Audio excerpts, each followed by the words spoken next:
Okay, I'm glad to see a lot of students here because that's I'm sitting at a level where it's more suitable for grad students. I'm going to talk about proto-planetary disks. I call it okay. Let's call it a primer. So what I want to do is introduce proto-planetary disks from my perspective, in the sense what I think is interesting problems, what's the sort of the compelling questions are. It's very different from what the field think is the interesting questions, because if you read annual reviews in this area, you get different perspectives. So mine's very biased. Okay, what I want to do, I sort of list out a few things I want to talk about, and along the way, I'm going to sort of throw away some questions that we don't understand and what I think is very interesting questions. Okay, proto-planetary disks, what do we know about them first? So I'll just first lay out the big pictures. We know that most stars have disk when they were born. So most stars have this, and we even know so there's some property of this disk. Typically, it's about this size. I give some sort of hand waving size. That's also afforded the size of the solar system. And typically, what was the other typical numbers? The mass of the disk, about 10 Jupiter mass-ish. So that's sort of 1% of the stellar mass. So by this time, when we talk about proto-planetary disk, it's already a small mass compared to the star. But maybe there were earlier stages when the disk was very massive, the proto-stellar disk and so on. What happened there is also not terribly clear, but hopefully at this stage, we can actually do some theory about. When you say at this stage, this is a particular sort of phase of evolution where we see stars in this state and we look at them and we see this result. That's right. The stars are already exposed, so out of their cocoons and envelopes, so-called class 2, class 1-ish disks. So this is where we're going to focus on. We think planets are most likely formed in this stage. So that's why, yep. Didn't the disk just stop at 30 AU or? So there's been a survey of sizes of disks, and so the characteristic size one come up is, so it's a normal distribution. This is the characteristic size. By stop, you mean that do they cut off sharply, truncating That's sharply? What I was asking for. Right. One disk. Yep. Just go one. Yep. I'm going to come to that. Very interesting. Naively expect, there's a power law goes on to infinity, right? I'm going to go to where that observation is, and what the other. We also know that lifetime of this disk is about a few million years. So after a few million years, something have matured, probably form into planets. And from this perspective, Kepler mission has given us a lot of statistics on what kind of planets we find around normal stars. Again, most stars have planets. Okay. The number goes from 1/3 to 1/2, or probably even more, depending on the selection effect, detection biases, and so on. This is interesting. So most disks somehow able to turn their masses into planets. The other thing is that most planetary systems, this is actually the work we did in CITA, have about 3 super Earths. That's another sort of statistical result we get. By super Earth, what's a super Earth? Super Earth means bigger than the Earth. We are able to measure their masses. It's about 10 times the mass of the Earth. So it's about 30 Earth masses in solids. Super Earth is solid, in solid. So funny thing is that if I take the 30 Earth masses, so most systems have those kind of planet system, and then multiply a factor of 100, because this is solid. If I take the sort of the gas to dust ratio of 100, I get the total gas mass of the proto-planetary disk before, I get about 3 Jupiter mass. Okay. Another way to say is that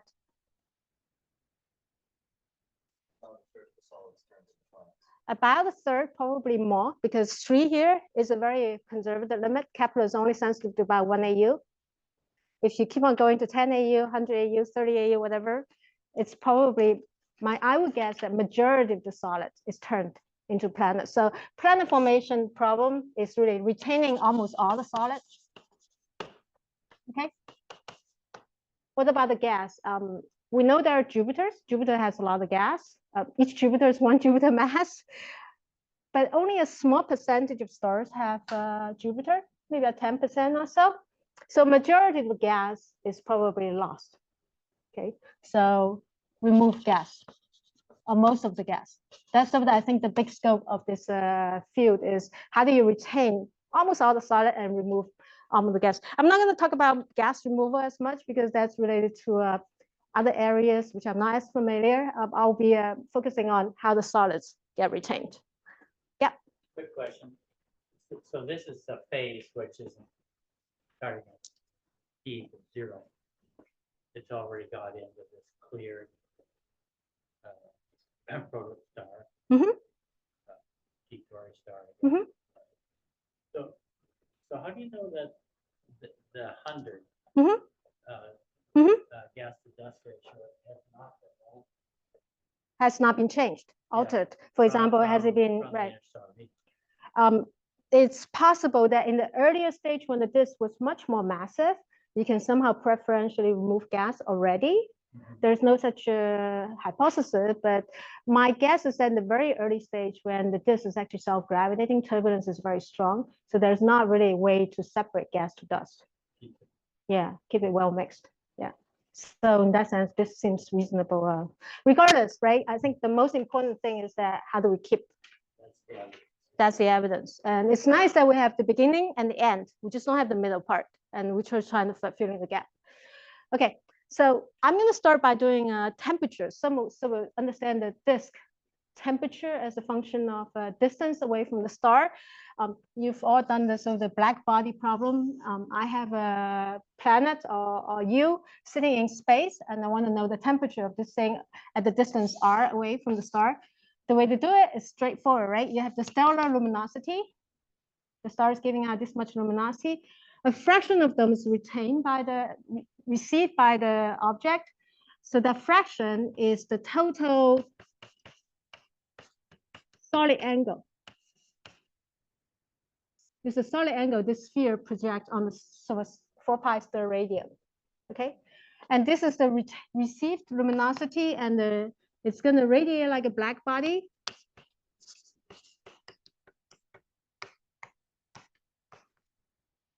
So that's how you get the temperature. And then you're going to do a little bit more simplification. You're going to say, well, this is, I know the star is also a black body.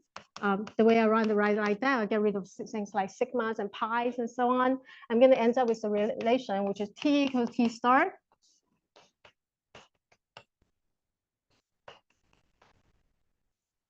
Okay. And for the case of a sun, it's about 280K.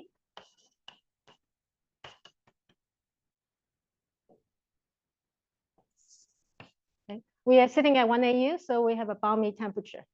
And global warming helped us a little bit, increase the temperature a little bit more. Albedo of the planet reduced a little bit. So the two things kind of canceled out. We are sitting at about this temperature. I'm using this to be a scaling radius. Okay. Now, I started getting to this field with very, very simple ignorance. I didn't know that if you have a proto-planetary disk, okay, this is the star again. And if I have a disk, this is of the meridional plane. If I have a disk and I'm sitting here at distance r, how hot I should be? I didn't know the answer. So I have to think about it. But it turns out people have done lots of very elegant work, very elegant results. Okay. You can also use the same logic to derive the temperature if you're inside the disk. How do you derive it? First, you're going to assume that the disk has no other energy source, but stellar heating, stellar irradiation. This is called a passive disk. That seems reasonable for sort of even class 1 disk, but definitely class 2 disk. So for most of this system I'm talking about, the main energy source is the stellar heating. Okay. And then what you do is that you have this little segment that on top of you.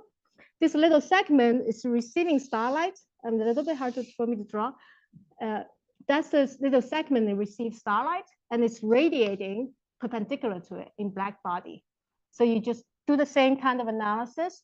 You say, well, how much light it receives from the star? That depends on how much solid angle extends, and irradiates in the sort of with its surface area. So the way to derive it, it turns out it's very simple as well.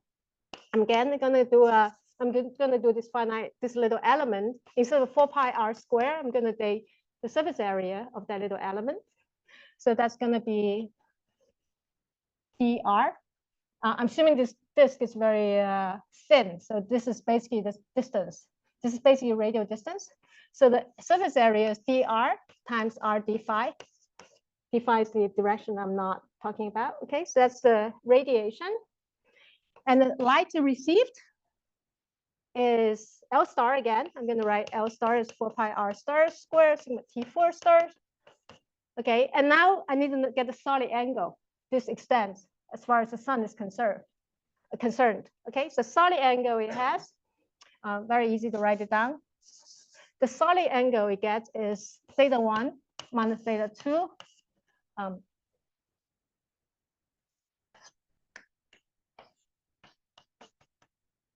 Okay, that's the solid angle it extends. Did I get it right? I may miss some dimensions.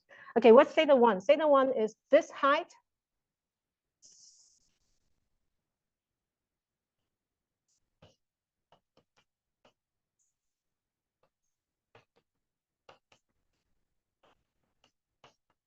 Okay, that's the solid angle extent.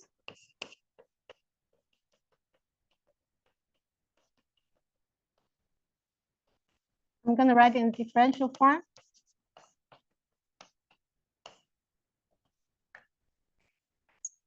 I don't know, I missed some 4 pi's and so on, ignore it, okay.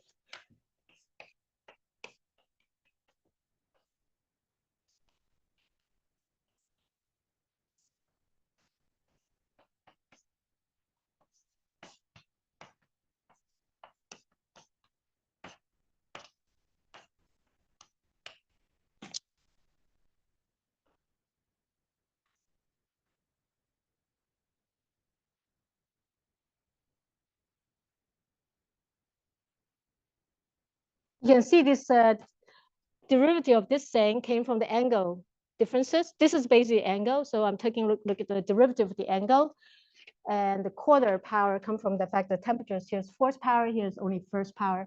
I may have missed some numbers in between. And if I want to write down into sort of the generic numbers,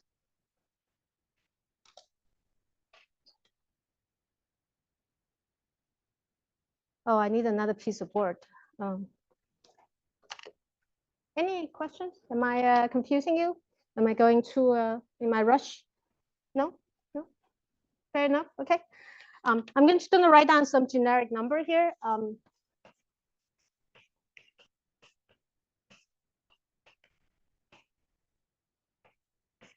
Okay. Yep. The difference in HFRs. I don't quite understand how that's turning into a solid angle. Yes, I think I missed some angles. Yeah, I missed some. Let me be a bit more careful. Okay. So what I really want to know, what I really want to get is the this little area compared to the 4 pi 8 r squared.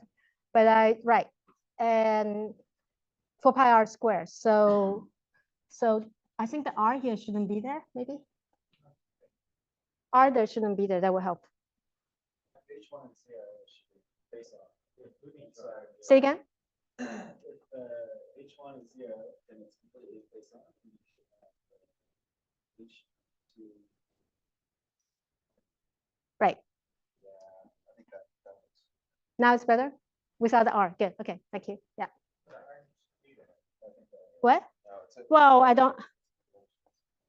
Oh, but I need a surface area, so I need the r squared here. Yeah. Okay. Solid angle. Okay. Good. Thank you. But then divided by 4 pi r squared. Right. Divided by 4 pi r squared to get rid of r squared. I'm still missing an r. Okay, I'm not going to. I know I have missed. I found the final result dimensionally makes sense. Okay, which is this one actually is interesting because the disk is quite a bit colder than black body. That's the main point. Why? Well, you know, in here you are basically receiving all the starlight in this. Your tangent to the star is actually quite steep.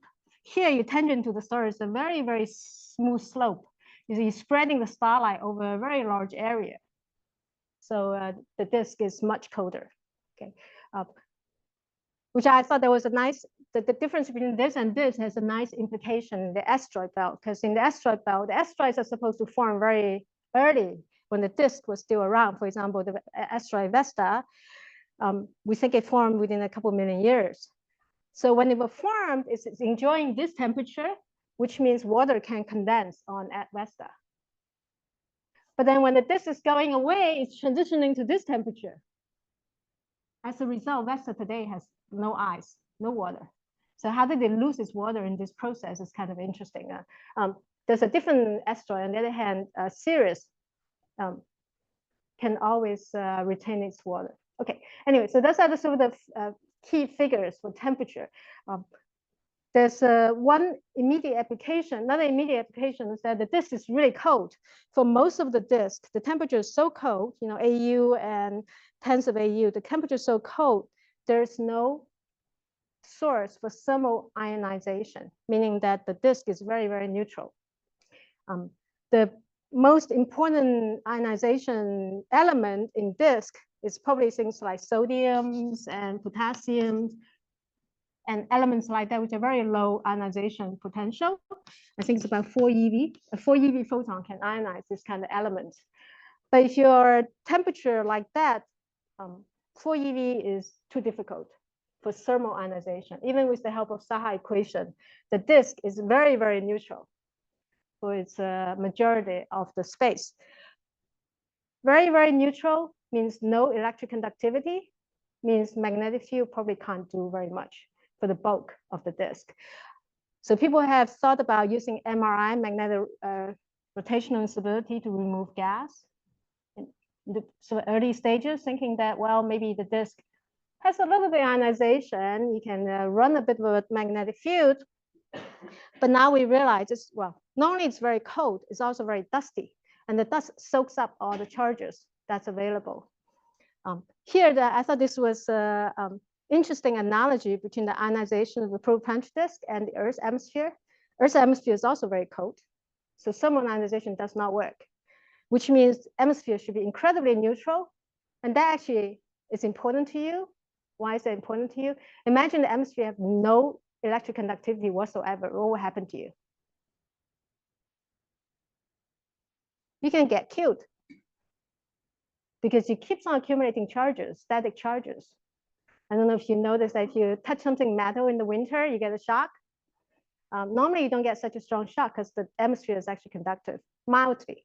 But if it's really perfectly neutral, you can get killed by electric charges. Also, the other thing which I thought was very interesting to think about is that the very neutral atmosphere, very, very sort of low electric conductivity atmospheres could have more lightning, because the charges can't travel. They sort of stay stuck in the sort of bottom of the clouds, and the ground have very big voltage, big charges build up, big voltage, and you get lightning. It's possible in proto-planetary disks you get similar. People talked about lightning making chondrites and so on. So that's interesting, another application. Okay, so that's the temperature effect. I didn't go through the derivation, how to get these power laws and so on, but you kind of see that this is kind of like a scale height of the disk. So this one scales with some temperature, some power, and you can solve for this to get a power law solution. Okay, so you can get a, I didn't go through it, but I will also wanted to write another little scaling here is the scale height of the disk. This is a little bit different from this capital H, but we don't have to worry about it. Scale height of this in this formulation.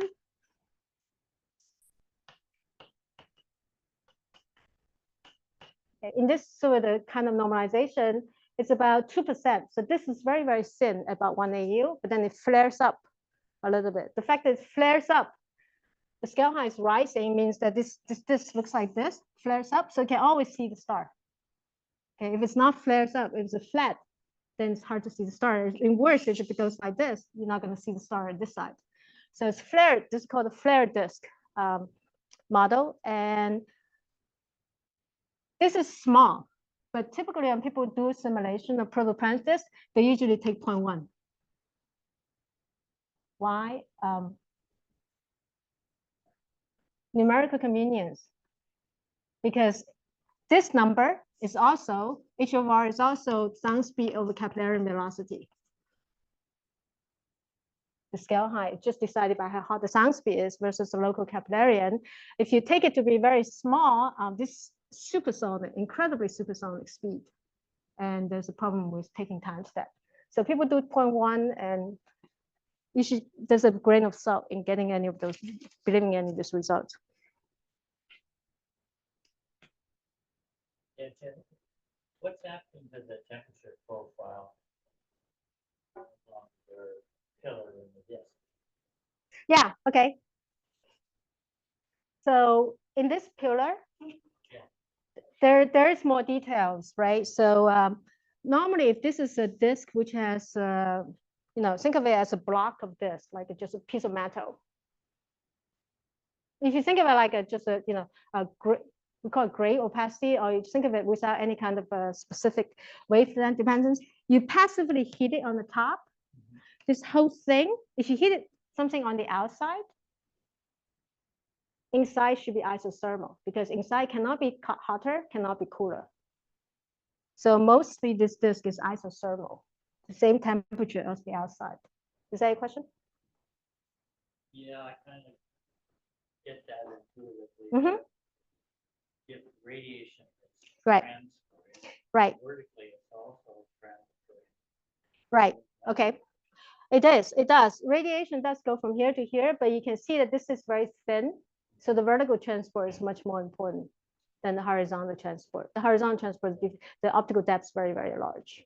So you can think of it as locally, it's isothermal. But also there's subtleties that there are temperature differentials because opacity laws are not gray. So it's complicated, but it's really fun to work out. So you get to use this one temperature.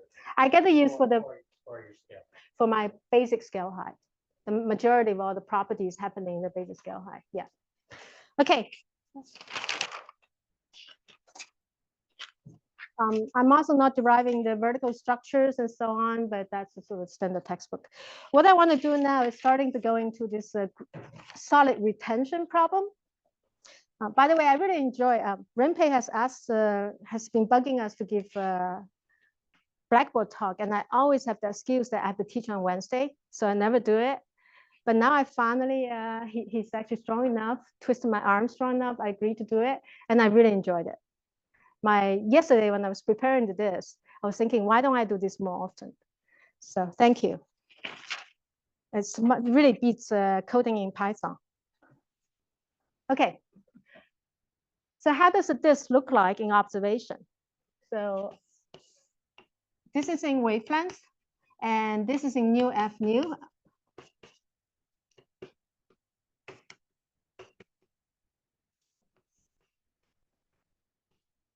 By the way, for students, one of the qualified exam we always ask when we used to have qualified exams is that why do we plot nu f nu? Why don't we just plot f nu?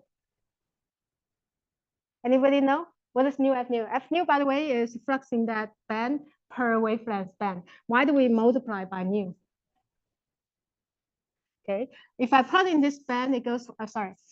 This is the star. First is the star. Star is a black body. So it kind of peaks around a micron or shorter. That's the black body of the star. The disk kind of looks like this. Okay, so it's a different black body. It's a sort of multiple black body because it's different radii. It's going to add up all the black body, but you kind of look like this. Okay, why we're plotting in nu f nu? You know, right?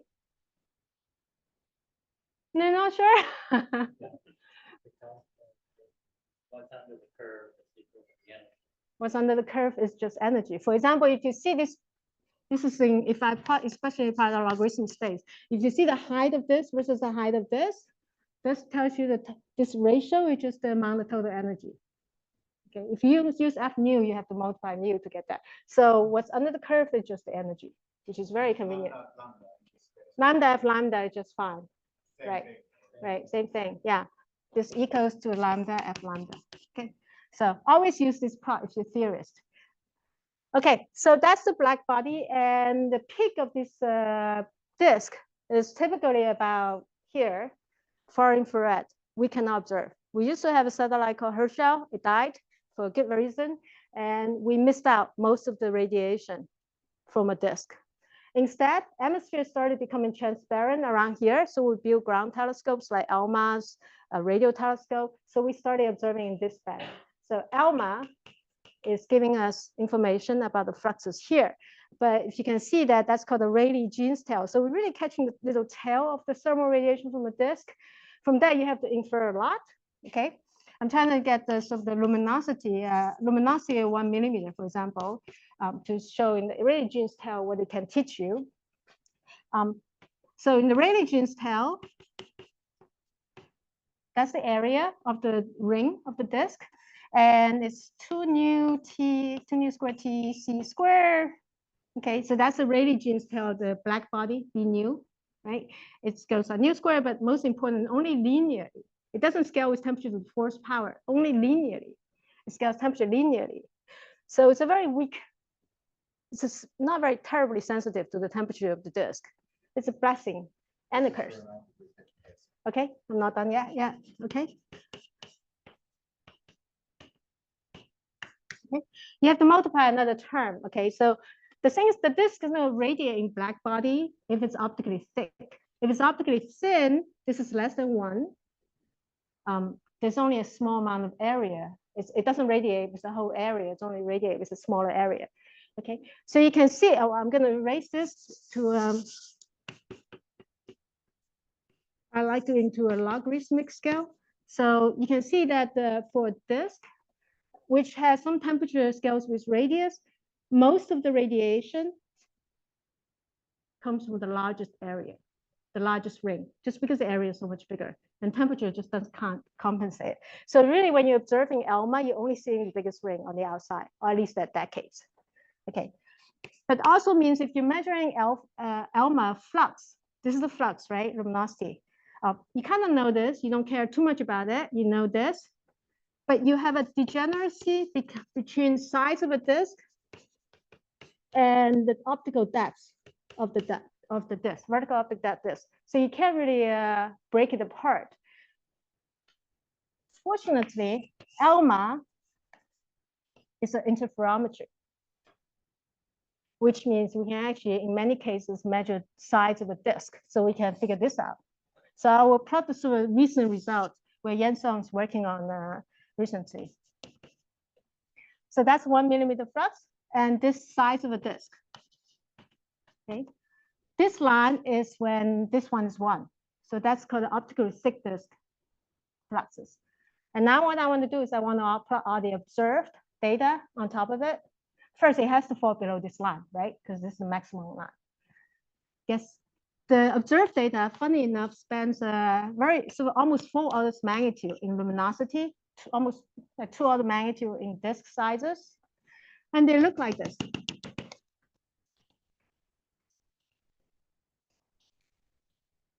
What can you infer? They can lie anywhere in here, but it agreed they all conspire to lie just here. How wide is This band is about a factor of 10-ish, and it also, I haven't included things like inclination of the disk and calibration errors and so on. So effectively, that will introduce factor of 10 already easily, or further. So the width of the band is narrow, much narrower compared to the vertical span. So what can you include? What can you infer on this? Okay, you're jumping one step. Then back to Peter's question, okay?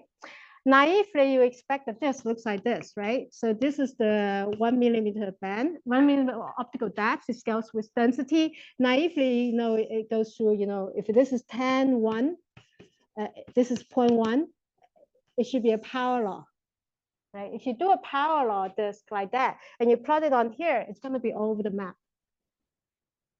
So what this means is that disk, for some reason, that's back to your question. For some reason, they know how to cut off at 1 millimeter. All this are optically thick in 1 millimeter, and they cut it off sharply. So if you had, just to understand that point a little bit.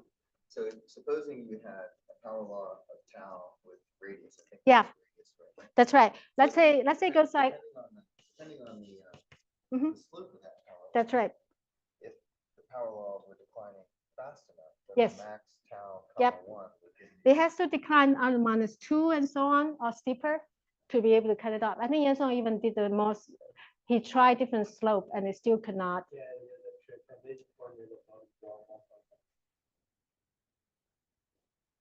So you can have very steep slope. Problem with very steep slopes that it loads with a lot of. I think the mass budget gets problematic. Is that why we don't want Does to it very have to be steep? steep enough that the mass is dominating Yeah. the inside of them? Yeah, that's right. So it's problematic. So if we take some, typical slope -1, between less than -2, this says, and also when you observe them, you actually resolve them and you observe them, you see that this really does have sharp cutoff. ALMA disk shows that this don't extend to thin regions. Even if you keep on beating down the sensitivity, they just cut off. Okay, that's really puzzling. I think this is one of the questions. I don't understand why this optically thick and why did they cut it off. And your question about whether they get blown off by radiation, it turns out even though they're optically thin, this, even if you're optically thin vertically, it does not mean you are subject to radiation pressure from the start. Besides, 1 millimeter is actually quite safe from radiation pressure. So there's some other process which just cuts off the disk. And also it says all disks, regardless of size, even there's a few AU in size, of almost a few hundred AU in size, they all cut off the same way. So there's something special. And I found this even more special because ALMA is just ALMA. You can also observe at this band, this band, this band. Do they all have the same result? Answer is not, but you're gonna have a question. Just quickly. Mhm. So one of the things about using an interferometer is Mhm. to cut out large spatial frequency Mhm, information. mhm. So information about extended Mhm. disks can be degraded by using the interferometer. You could be. So it's Do very, yeah. you recover all of the flux in the interferential band that you had in the single dish? I think this result is being used on many different sizes on the same configuration. So it's not just, yeah. Yeah, I trust them that they have done the fast calibration on different sizes, at least uniformly. Yeah. Okay. So something special about 1 millimeter grain. Somehow the disk wants to make 1 millimeter grain optically thick. I also want to make estimates on how much dust that requires, right? If the disk is 1 millimeter thick, that means you can pound up all the 1 millimeter grain to a piece of paper, and they better cover the whole paper. That's called optically thick. So you can say, well, that's there's a 1 millimeter this many grain times number of grains, and this better make up to. Okay, I'm not going to estimate like this. I'm going to say 1 million. What was that? Okay, I'm not going to go through this, but it's very simple calculation just to show that when you estimate this, you're going to end up to be 10 Earth mass. If it's all optically thick, 10 Earth mass R over 30 AU. That means to be optically thick for 30 AU disk, you basically, in 1 millimeter, you have all the solid material there is that I gave you to start with. So not only 1 millimeter is strangely cut off, all the dust material has to be in 1 millimeter to make it optically thick. Is that where that number came from? No, no, that's not. That's this number comes from observed planet. This number just comes from optical depth. Yeah, it's a low bound. Yeah, yeah. So it says everybody has to be 1 millimeter. Why? What's special? I mean, there's nothing physical. Well, at least I can't think of anything physically about 1 millimeter. So what I thought I want to do, if I'm at the 20 minutes to the, maybe I should.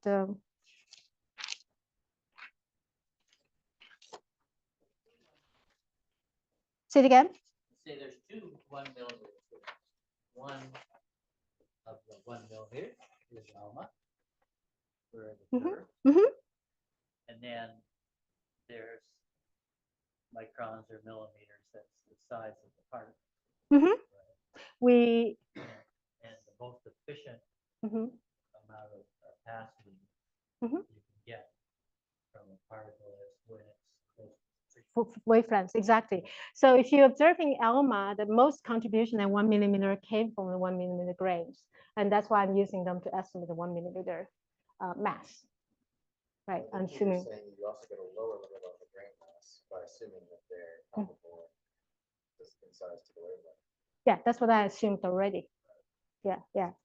The couple assumptions I already made too. Yeah. If they are in asteroids, this mass is going to blow up much bigger. And if you put them on micron grains, you can also estimate the mass you required. It would not be very different because micron grains are not very efficient in meters, 1 millimeter. So in that sense, I can sort of do without assumption. Okay, so what's special about 1 millimeter grain? I don't know. I'm still freaking out. That's why I said it was so much fun preparing this talk, because it's kind of a process working out what's special about 1 millimeter grain. But let me sort of do another another derivation on this thing called headwind.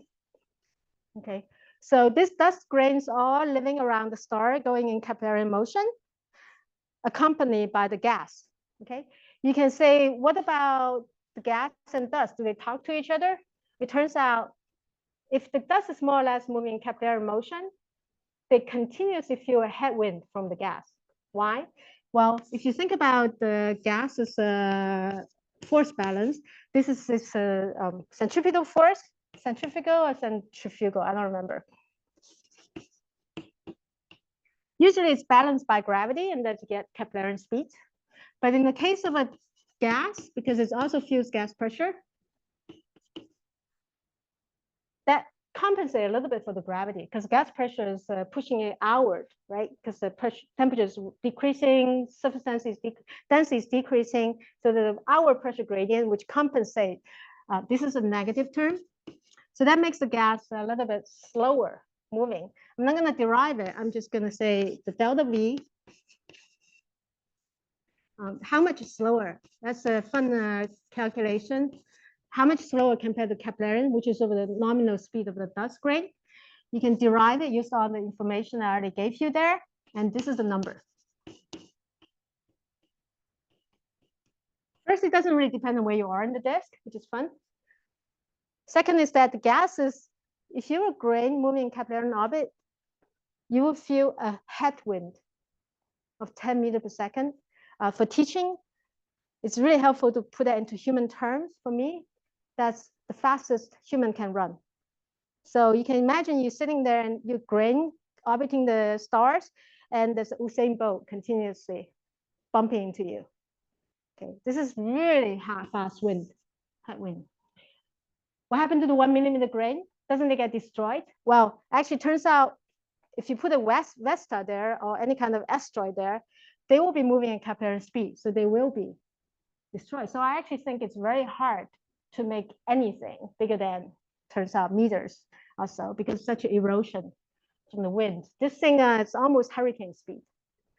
Okay, but the 1 millimeter per grain can survive because they actually don't move at capillary speed. They are so small, they're almost entrained by the gas. So they're not really capillary speed, they're much closer to the gas speed. That's why 1 millimeter grain can survive. However, if they want to grow, anytime they grow a little bit bigger, because they bump into another grain, this erosion starts to show up. So maybe that has something to do with you never grow beyond 1 millimeter or something. I don't know. I'm still I think it's an interesting question how that comes in. But all these discussions is changed by this problem. Okay, since 2015, and that's been, I think 2015 is the ALMA first resolved image of a proto-planetary disk, HL tau, maybe 2005 or 20, I don't know. Time kind of lost meaning. Because ALMA is interferometry, we now have not just resolving the size of a disk, we can actually now resolve structure in the disk. And instead of a smooth power law structure I drew there, this is a power law profile of dust. Actual disk looks like this. surface density versus R, always in logarithmic scale because we are multiple decades. Okay. We now know every disk that we can resolve, the disk is not power law smooth, but made of gaps and rings. So dust is actually concentrated into special areas, which are called rings, and evacuated outside of it. At least the 1 millimeter grains evacuated. How this is formed, I really wanted to talk about this because that's the thing I'm most fascinated about and most excited about, but I don't have time to go into that. How that is formed, it's not known. There are multiple theories. I contributed one. Could be wrong, but I'm not going to talk about it. But I want to just bring that gap and ring structure in the context of this. Okay. I skipped a little bit on this derivation, but to derive this, what you do is that you set delta V is this minus this. So you do V Keplerian square, you substitute this back there.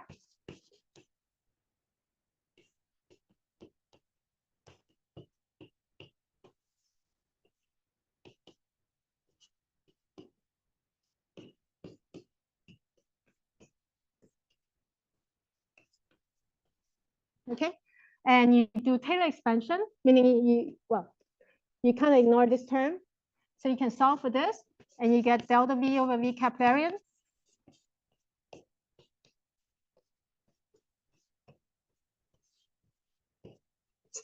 Okay, that's the result that leads to this 10 meter per second result. Okay. When I was getting this result, I assumed this pressure gradient varies on the scale of radius. But when you have gaps and rings, what happens? Turns out when we observe those gaps and rings, we see the surface density fall off very, very steeply, not in the scale of radius, but in the scale of scale height. So instead of putting P over R here, I'm going to put in P over H because pressure change over scale height. You can go either directions. And you can do this again, delta V, derive this again.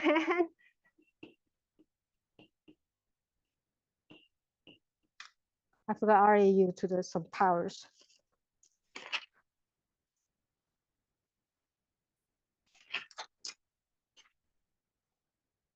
Okay, RAU some power, I don't remember what it was. If that's Usain Bolt, that speed is incredible. So any grain sitting here will be hit by that gas at the sound speed, and it can easily melt you. It's very difficult to maintain to survive in those gaps and rings. So nobody has. So I think the area is still kind of empty. People haven't really started to think about how these gaps and rings affect dust survival or dust removal or dust growth. But this order magnitude ought to convince you that's very important. Not only that, like Chris was alluding to, right here, dPdr is 0 because that's a pressure maximum. dPdr is at the 0, grains sitting here are happy. But any grain which is going to either side of it is going to feel a kilometer per second bombardment by gas grains. So here is actually a perfect place for 1 millimeter grains to grow because they now have no worried about when they grow bigger, they're not going to feel the erosion from the air. So this place, I think, is actually probably places where planets are being formed. But how does that work? We don't know yet. I think that pretty much sums up my very crude discussion of the Proto-Planetary disk. Yeah, questions?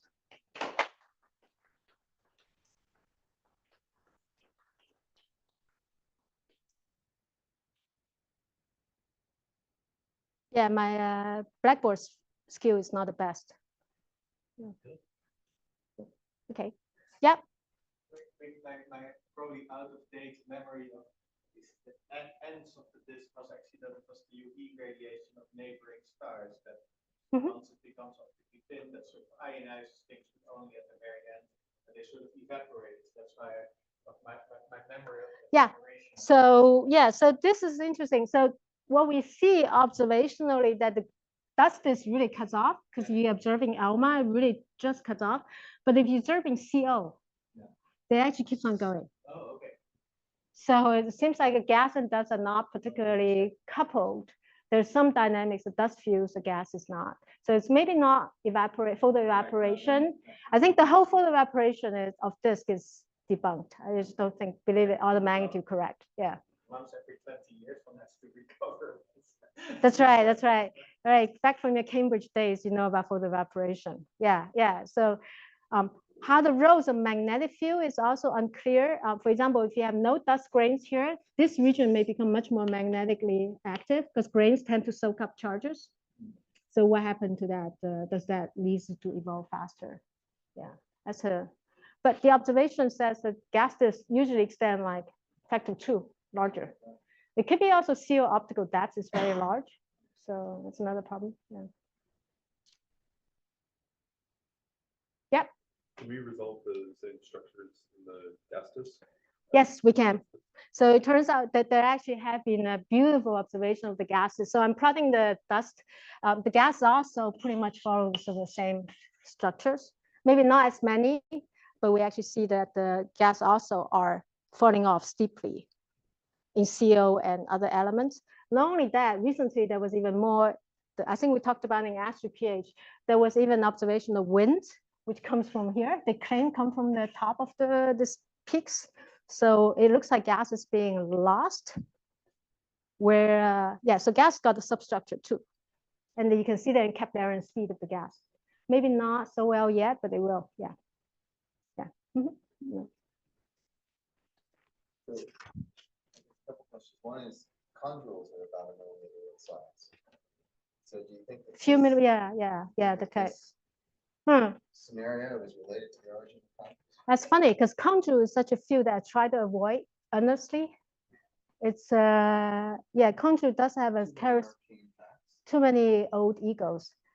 Yeah, so yes, chondrule does have a characteristic size about millimeter. Yeah, that's right.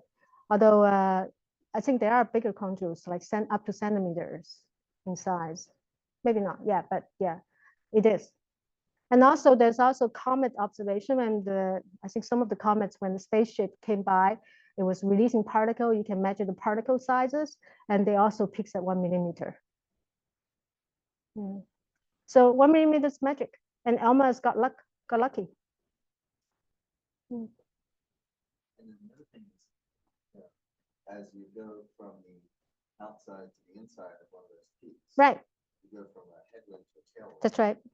And if you Mhm. only have grains that will interact well with that cord, that will tend to Concentrate the grains into the part, totally. So in fact, the problem now is that, yes, so because the pressure gradient is such a way, this is on this side's headwind. Headwind means you're losing energy, so grains coming. On this side's tailwind, that means you move this way. So this region is going to become concentrated. The problem now actually becomes the opposite. If you concentrate a lot of grains here, how come those grains don't just grow into asteroids in, streaming stability in no time? Why are we seeing the structures? Why are they so long lasting for millions of years? That's another sort of open question. It's actually a problem now that we see these structures. Yeah. But I think get back to the solar system, because of this 10 meter per second wind. Remember, even in the smoothness of 10 meters per second, and I said, if you put an asteroid there, it's going to feel 10 meters per second wind. The asteroid is going to be disintegrated, right? So how is that possible? I said Vesta is formed within a few million years. It's very well possible it's formed just because in here it can survive. So I think any structure in the solar system, Jupiter's cores, asteroid belt, Neptune's cores, probably were formed in this kind of concentration region where the headwind is diminished. You mentioned the reason why the gaps are there, but I remember lots of people think they're already plants. Yes. So I think 95% the field puts planets here. the food stop planets from growing. growing in between, perhaps. Not necessarily, it doesn't really stir any turbulence. But there's a lot of problem with this scenario. First, that we don't have enough solids. Because this solid itself is already so much. And they also that we see this structures in very early disks, like class 1 disk. HL tau itself is only 500,000 years old. You can calculate how fast can you form a planet. Even the most optimistic way, I find it very hard to believe planets are already formed. There's another argument is that if you want to put Jupiter planets there, we know they don't exist in RV surveys. So where did they go? They couldn't possibly be all ejected. So there are lots of, I would say there's a lot of arguments against having planets sculpting the gap. There are probably some other physics rather than just putting planets. Yeah. So that's actually really exciting directions. Yeah.